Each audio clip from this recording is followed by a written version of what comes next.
Assalamualaikum warahmatullahi wabarakatuh.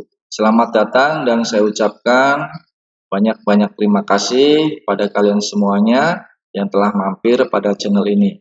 Dalam kesempatan kali ini, saya ingin membagikan sebuah video media pembelajaran yang sangat sederhana. Dalam video tersebut, saya akan membahas mata pelajaran komputer dan jaringan dasar untuk kelas 10 TKJ. Sebelum lanjut ke materi tersebut, ataupun sebelum lanjut ke pembahasan intinya, alangkah baiknya saya minta bantuan kalian agar channel ini kedepannya menjadikan lebih baik lagi. Kalian jangan lupa untuk menekan tombol subscribe, like and share, dan tentunya jangan lupa juga untuk menekan tombol lonceng agar kalian selalu mendapatkan updatean-updatean terbaru dari channel ini. Oke, next kita akan bahas materi inti. Komputer dan jaringan dasar di dalamnya mempelajari tentang perangkat lunak, perangkat keras, mulai dari perakitan PC, instalasi sistem operasi, dan sampai ke jaringan dasar pada komputer. Tapi sebelum ke sana, saya ingin menanyakan dulu pada kalian. Dan saya yakin kalian sudah banyak yang mengetahui tentang komputer. Dan mungkin banyak dari kalian juga sudah banyak yang mengoperasikan ataupun bisa mengoperasikan komputer. Tapi saya ingin menanyakan ke kalian, apakah kalian semua sudah mengetahui apa arti daripada komputer? Oke, saya akan jelaskan di sini. Saya akan menjelaskan pengertian dari komputer. Komputer berasal dari bahasa Latin, yaitu computare, yang artinya adalah menghitung. Dan juga saya akan menjelaskan pengertian-pengertian komputer dari beberapa tokoh ahli di bidangnya. Saya akan jelaskan satu persatu. Pengertian komputer menurut beberapa tokoh ahli, diantaranya adalah Robert H. Brismer. Dia menjelaskan bahwa komputer merupakan sebuah alat elektronik yang berkemampuan untuk mengerjakan berbagai tugas. Itu menurut beliau. Tokoh berikutnya adalah William M. Forey. Dia menjelaskan bahwa komputer adalah sebuah alat memproses data yang berkemampuan untuk melakukan pekerjaan ataupun penghitungan dalam jumlah yang besar dan cepat. Itu menurut tokoh William M. Forey, dia berpendapat seperti itu. Tokoh selanjutnya adalah John J. Longkutoy. Dia berpendapat bahwa komputer adalah alat untuk memecah masalah ataupun persoalan dalam pengolahan data yang nantinya dapat menghasilkan sebuah media informasi. Itu menurut beliau. Tokoh berikutnya adalah Donald H. Sanders. Dia berpendapat bahwa komputer merupakan sebuah sistem elektronik yang berguna sebagai manipulator data yang cepat dan tepat. Tokoh berikutnya Elias M. Awad. Dia berpendapat bahwa komputer adalah sebuah alat hitung yang melakukan proses pada suatu data yang disajikan dalam bentuk data digital dan analog. Itu adalah beberapa tokoh yang berpendapat mengenai arti daripada komputer. Next, untuk materi selanjutnya adalah mengenai tiga komponen ataupun komponen apa saja yang termasuk dalam komponen sistem komputer. Yang pertama adalah perangkat keras ataupun hardware. Yang kedua adalah perangkat lunak, software. Yang ketiga adalah brainware. Saya akan menjelaskan dari masing-masing komponen tersebut. Yang pertama adalah perangkat keras ataupun hardware. Adalah perangkat komputer yang kasat mata dan memiliki wujud fisik. Artinya apa? Perangkat ini kita bisa melihat langsung. Penjelasan yang kedua mengenai perangkat lunak. Kebalikan daripada perangkat keras, yaitu komponen yang tidak kasat mata dan berperan penting menjalankan segala perintah yang masuk ke hardware.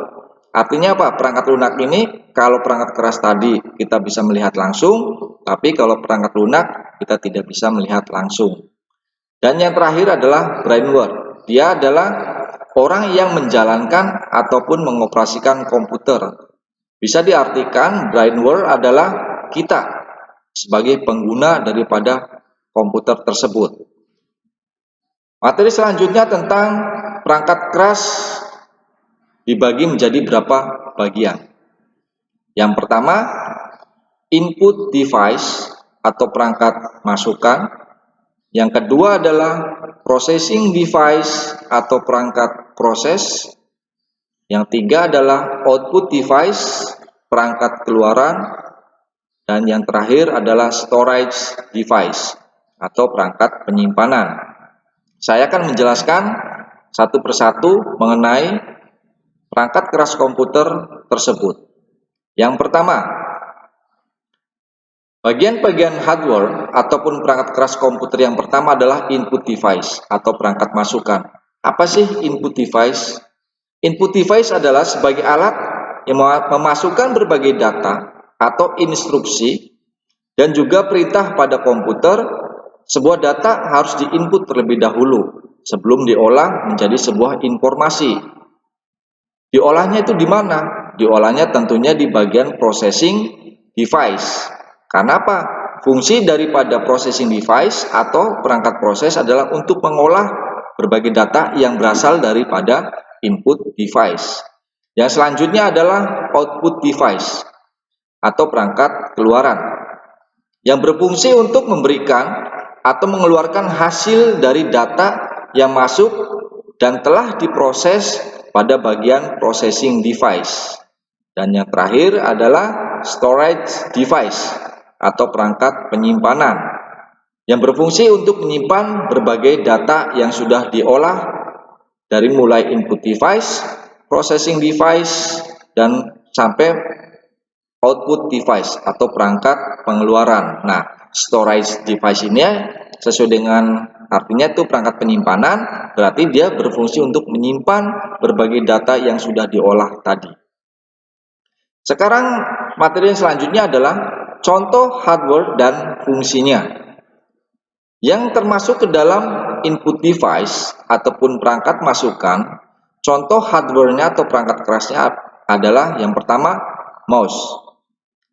Saya yakin kalian juga semua sudah tahu ya bentuk daripada mouse pada komputer. Tapi apakah dari kalian sudah mengetahui apa sih fungsi daripada mouse? Oke, saya akan jelaskan di sini. Fungsi daripada mouse adalah untuk menggerakkan kursor yang ada di layar. Kalau kalian menanyakan apa sih itu kursor? Kursor adalah tanda panah yang biasanya bergerak di tampilan layar dan itu berfungsi untuk menunjukkan atau memilih icon-icon ataupun menu-menu yang kalian butuhkan. Nah, itu adalah fungsi daripada mouse.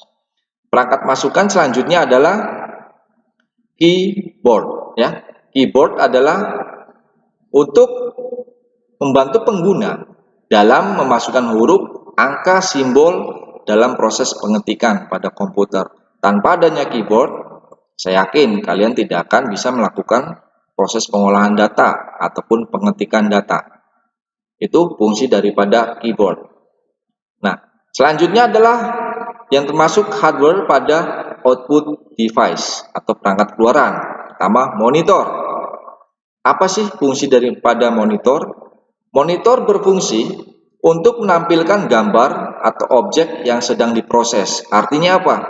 Di saat kalian sedang melakukan pengoperasian ataupun pemrosesan data yang kalian sedang lakukan, itu tampilannya akan ditampilkan pada output device atau perangkat keluaran yang namanya monitor. Tanpa adanya monitor, kalian tidak akan bisa melihat atau tidak akan bisa mengerjakan apa yang akan kalian kerjakan ya. Output device yang selanjutnya adalah printer. Saya yakin kalian sudah sering mendengar istilah printer. Tapi apa sih fungsi daripada printer? Mungkin dari beberapa kalian yang melihat video ini masih ada satu atau dua orang yang tidak mengetahui apa sih fungsinya. Saya akan jelaskan. Fungsi printer di sini adalah untuk mencetak data ataupun dokumen. Jadi, dokumen ataupun data yang kalian tadi olah, kalian ketik, dan sebagainya, itu nanti akan dicetak. Nah, untuk mencetaknya itu menggunakan printer. Karena apa? Printer sesuai dengan fungsinya untuk mencetak data ataupun dokumen. Hardware selanjutnya yang termasuk ke dalam processing device ataupun perangkat proses. Yang pertama adalah CPU ataupun prosesor. Ya, ini adalah bentuk dari prosesor ya. CPU atau kepanjangan dari Control Processing Unit ya. Dia berfungsi untuk mengontrol atau mengatur seluruh proses kerja pada komputer. Jadi semuanya di dalam komputer bagian prosesor lah ataupun CPU yang akan mengatur. Bisa diartikan CPU ini mungkin otaknya ya, otaknya komputer. Karena apa? CPU yang akan mengontrol semua kinerja perangkat-perangkat ataupun periperal yang ada pada komputer. Next, hardware selanjutnya yang masuk dalam processing device adalah VGA atau Video Graphic Adapter. Apa sih fungsi daripada Video Graphic Adapter? Video Graphic Adapter berfungsi untuk mengolah data grafis sehingga nanti hasilnya dapat ditampilkan pada monitor ya, pada output device yang tadi. Tanpa adanya VGA, monitor tidak akan bisa menyala. Jadi, kalian juga tidak akan bisa melakukan proses pekerjaan tersebut. Next, perangkat ataupun hardware yang termasuk ke dalam storage device atau perangkat penyimpanan. Tapi sebelum saya menjelaskan apa saja contoh daripada storage device, di sini saya akan menjelaskan kalau storage device itu terbagi menjadi dua bagian, ya. Yang pertama adalah primary storage dan kedua secondary storage.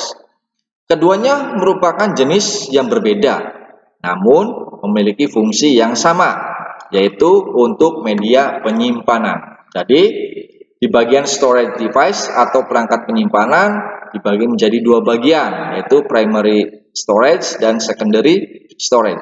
Saya akan jelaskan apa sih primary storage dan secondary storage, dan apa juga contoh yang termasuk ke dalam primary storage dan secondary storage. Yang pertama adalah penjelasan primary storage. Primary storage adalah sebuah media penyimpanan yang berfungsi untuk menyimpan data tapi hanya bersifat sementara. Dan selanjutnya secondary storage. Secondary storage adalah sebuah media penyimpanan data yang secara permanen yang disimpan untuk melayani pemrosesan data yang dilakukan oleh CPU. Jadi kebalikan dari primary storage. Kalau primary adalah penyimpanan yang sifatnya sementara, tapi kalau secondary penyimpanan data yang sifatnya permanen. Oke, saya akan berikan contohnya apa saja yang termasuk ke dalam media penyimpanan primary storage dan media penyimpanan secondary storage. Yang pertama, contoh dari primary storage device adalah RAM atau Random Access Memory. RAM itu apa sih? RAM adalah sebuah perangkat penyimpanan sementara yang bertugas untuk melayani prosesor dalam pengolahan data. Yang kedua adalah ROM, Read Only Memory, sebuah memori penyimpanan data yang hanya dapat dibaca oleh pengisi ROM sendiri. Itu adalah contoh dari primary storage device, yaitu storage atau media penyimpanan yang sifatnya hanya sementara. Sekarang saya akan kasih contoh dari media penyimpanan secondary storage atau media penyimpanan yang sifatnya permanen. Apa saja contohnya? Yang pertama adalah hard disk. Hard disk adalah perangkat penyimpanan yang secara khusus biasanya digunakan untuk perangkat komputer untuk menyimpan data. Hard disk perangkat yang berjalan dengan berputar kepingan di dalamnya. Hard disk biasanya digunakan untuk menyimpan data, operasi, dan juga pengguna lainnya yang bersifat permanen sesuai dengan pengertian dari secondary storage device tadi, ya, yaitu sifatnya permanen. Yang kedua adalah CD atau DVD, itu kepingan ya. Itu sebuah perangkat penyimpanan yang tergolong sudah lama, namun sampai saat ini banyak pengguna yang masih memanfaatkan untuk penyimpanan data.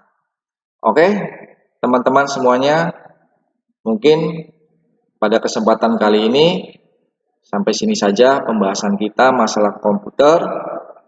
Ini hanya sebagai dasarnya saja.